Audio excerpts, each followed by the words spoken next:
Hi, I'm Claude and welcome to the Crux, the place where topical issues and satire assemble to fight the forces of evil.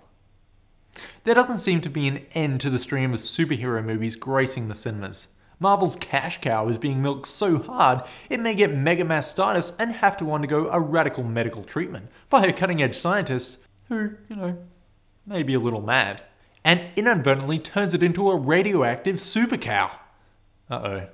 I may have just unwittingly created their next big franchise. Damn it.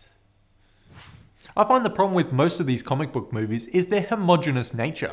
They're nearly all the same story. Plus, they all have sequels that are just the same actions replayed. You're not going to wow me a second time with that. Now, I know given superheroes and villains are just archetypal characterizations of good and bad, what else can they do except fight each other? But where's the grey? Where's the supervillain who's only out there trying to take over the world so their kids don't get teased in school? With these patterns of behaviour so deeply ingrained, getting heroes and villains to hang out and communicate in a productive way was always going to be difficult. It's hard to imagine Captain America and the Red Skull in counselling talking about how each of them never listens to each other. And when was the last time you made an effort to respect my personal airspace? But while they do have differences, they also have a lot of things in common. A flamboyance of dress, a love of dramatic license, and a distinct lack of self-preservation. These comic book movies need some new ideas, with some new characters and scenarios regular people can relate to. Sure, the Avengers movie was awesome, but I'd like to see some workplace health and safety regulations applied to them like in a real workplace. Hulk might not smash if he was already on his third written warning.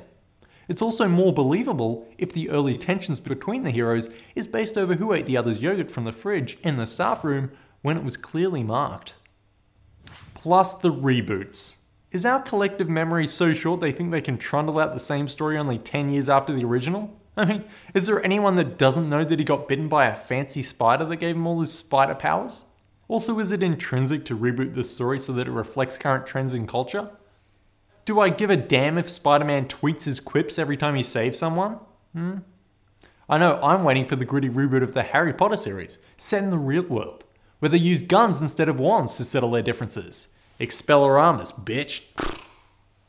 Now, comic books have used the self-contained one-off story for 60 years, using alternate universes and what-if scenarios that don't need 20 pages of exposition. Batman's turned rogue and only Superman can take him down.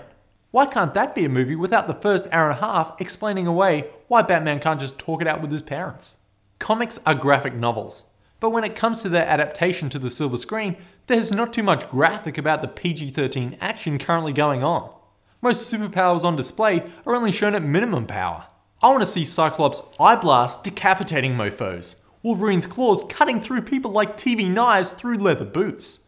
Sure, kids can have their friendly neighborhood Spider-Man, but at least give me Batman knocking out someone's teeth. Before this current superhero trend, there were other trends, like the buddy cop trend, which didn't end until it was totally burnt out. That's no surprise though, considering Hollywood is just a business, so while their product is popular and making money, they're going to keep mass producing it. But give me some diversity, or at the very least a crossover. A cop drama about partners who get on each other's nerves, but come together to save the day after getting hit by cosmic rays. Oh, and they have a werewolf. Damn you preteens. That's the Crux.